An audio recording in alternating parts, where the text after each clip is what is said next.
Bonsoir. Un des piliers du projet de l'école Émile Zola, c'est de diminuer la gestion du stress. Ça, c'est fait. Donc, je suis Stéphane, je suis directeur de l'école Émile Zola depuis maintenant 10 ans. Je suis maître formateur à l'école supérieure du professorat d'éducation à la Seine, dans le Var.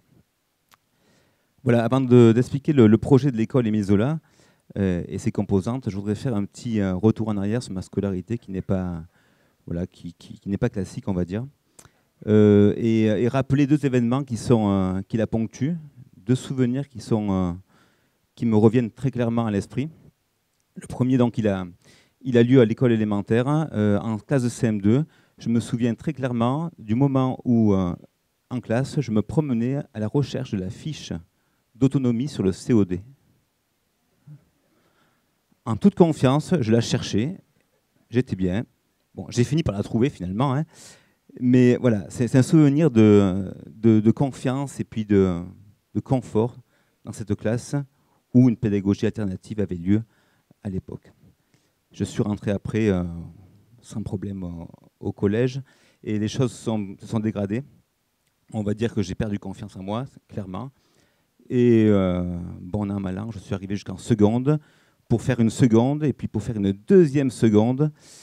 Et là, donc, j'étais délégué de classe, oui, il ne manquait plus que ça. Et le troisième trimestre, je me souviens très, très clairement également, les professeurs s'en sont donnés à cœur joie. Et vraiment, là, j'ai subi une humiliation dont j'en ressens encore un frisson aujourd'hui, pour me dire, allez, Monsieur Bénis et vos 4 collègues, mes 4 camarades, parce que forcément, l'échec scolaire conduit souvent à faire un peu d'agitation en classe, vous le savez, et vous allez quitter le lycée pour aller en section G. Voilà. Donc à l'époque, c'était la sanction ultime, le bac G, vous vous souvenez, Michel Sardou, le bac au rabais. Voilà, donc deux souvenirs très, très différents, confiance et perte de confiance. Du jour où j'ai eu mon bac G, j'ai décidé de devenir enseignant. Et ça ne m'a jamais lâché. Je suis devenu enseignant. Et ce jour-là, je me suis promis une chose, c'est que je serai toujours à la place de mes élèves. Donc il y aurait moi, il y a les élèves, et toujours prendre en compte leur ressenti, leur vécu par rapport à l'enseignant. Voilà, ça c'est important, je voulais vraiment le souligner. Bon, j'ai fait mon métier en tant qu'enseignant, en essayant toujours de favoriser les apprentissages, une recherche pédagogique constante, voilà, m'a fait évoluer vers des choses tout à fait différentes. Et m'a amené donc dans le Var, à Lorgues, un petit village très sympathique. Et j'ai pris la direction de l'école. Et là, j'ai pu connaître, faire connaissance, accueillir des collègues. Laurent est là ce soir. Isabelle, Corinne, Chantal. Et puis, donc, notre école marchait très bien, il n'y avait pas de souci. C'était une école qui avait une bonne réputation.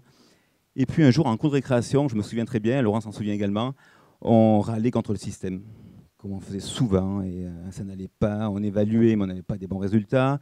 On n'était pas en phase avec ce qu'on pensait réellement. Et un jour, dans ce cours de récréation, on s'est dit, allez, chiche, on change. Ok, chiche, on change. On s'est lancé. Mais avant de se lancer, on s'est dit, mais avant de faire n'importe quoi, c'est une école publique, il y a un inspecteur, peut-être lui proposer le projet et puis voir s'il tient debout. L'inspecteur est venu et on a présenté notre projet. Notre projet, il était axé sur les piliers suivants, donc j'en ai déjà abordé un, c'est la diminution du stress à l'école, l'autonomie, la coopération, et un pilier qui est vraiment très important à nos yeux, c'est l'évaluation. Autant dire qu'on ne voulait plus d'évaluation sommative comme on l'a connue et comme on la connaît encore, malheureusement. Donc l'inspecteur nous a écoutés. Il nous a dit, écoutez, lancez-vous, et puis je viens, d'ici quelques mois, vous inspecter tous les uns après les autres. Et il est venu, on est tous passés. Et le projet a été validé. Alors quand même, pour vous dire, ce qu'il a vu de ses yeux, c'était quand même pas des choses qu'il voyait tous les jours.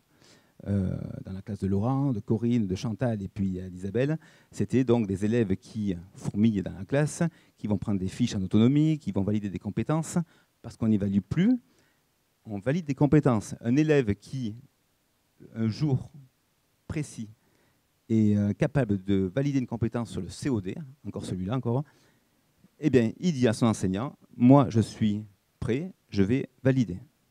Vas-y. Donc, ordinateur, logiciel de validation, il valide, très bien, c'est acquis. Il ne valide pas, c'est pas grave. Il sait que le lendemain, dans une semaine, il pourra revenir pour valider sa compétence sans stress. Ça, c'est vraiment important. Donc, l'évaluation, le stress. Alors, comment diminuer le stress? Allez, on se lance sur la pleine conscience. Ça, c'est dans l'air du temps. Et puis, on s'est dit, on va quand même demander à une personne qui s'appelle Marine Locatelli, qui est une personne assez connue dans le milieu, là, qui va faire un tour du monde pour mettre en lumière des pédagogies alternatives un petit peu différentes. Et on l'a fait venir à l'école. Il a fallu demander l'agrément à l'inspecteur. Qu'est-ce qu'il a dit? Oui. Et donc, elle est venue dans l'école nous faire des séances de pleine conscience. Je n'ai pas dit méditation. Pleine conscience, c'est pareil. Et entre midi et deux, qu'est-ce qu'elle a fait? Elle nous prenait, les enseignants de l'école, pour faire du yoga. Donc, c'était un projet fabuleux et étonnamment que cela peut être, c'est vrai que le système, donc l'inspection, l'académie a validé l'intégration de la pleine conscience à l'école. Donc les évaluations, le stress qui diminue, super. La coopération, évidemment, en classe, on se lève, on va aider.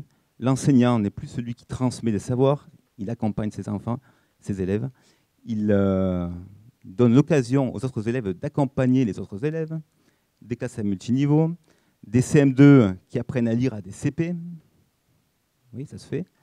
Voilà. Donc, je reprends. Évaluation, gestion du stress, coopération et l'autonomie.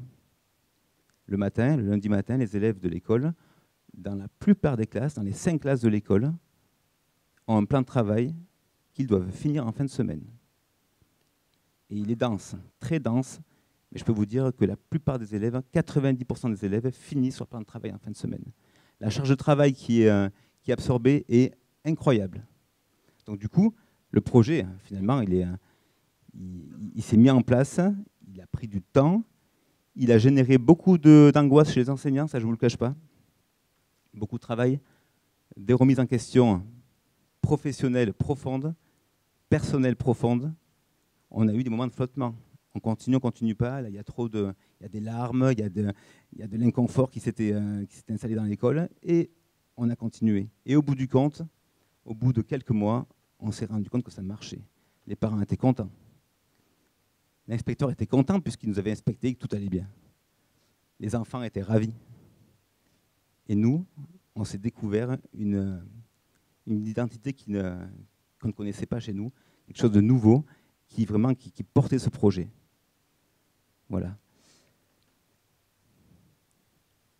On a aussi intégré la permaculture à l'école. Voilà, donc l'école, il y a des plantes de tomates qui poussent de partout. Les élèves en cours de récréation, ils arrosent leurs tomates. On a un poulailler, il y a des poules, on récolte les œufs. C'est une école qui fourmille et on sent, et on le voit, on le mesure pendant nos cours de récréation. On a des enfants qui sont heureux. Les enfants qui sont heureux, là, aujourd'hui, à quelques jours de la fin, les classes sont presque pleines. Ça, c'est quand même incroyable. C'est quand même un indicateur qui n'est pas négligeable. Les enfants le matin qui se ruent sur le portail pour pouvoir entrer à l'école. On a des enfants qui ne veulent pas la récréation, ils valident des compétences. C'est quelque chose de... Et ils veulent aller jusqu'au bout, ils veulent arriver en fin d'année à avoir validé le maximum de compétences.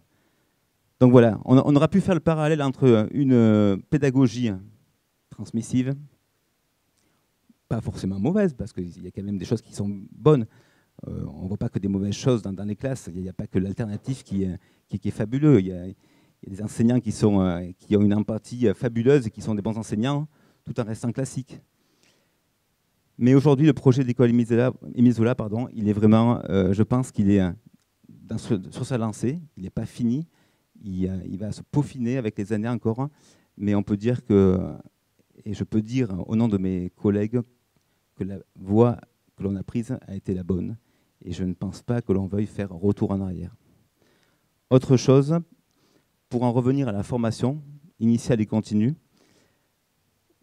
moi je ressens un réel désir chez les nouveaux enseignants, les jeunes enseignants. Il y a vraiment un réel désir de vouloir enseigner différemment.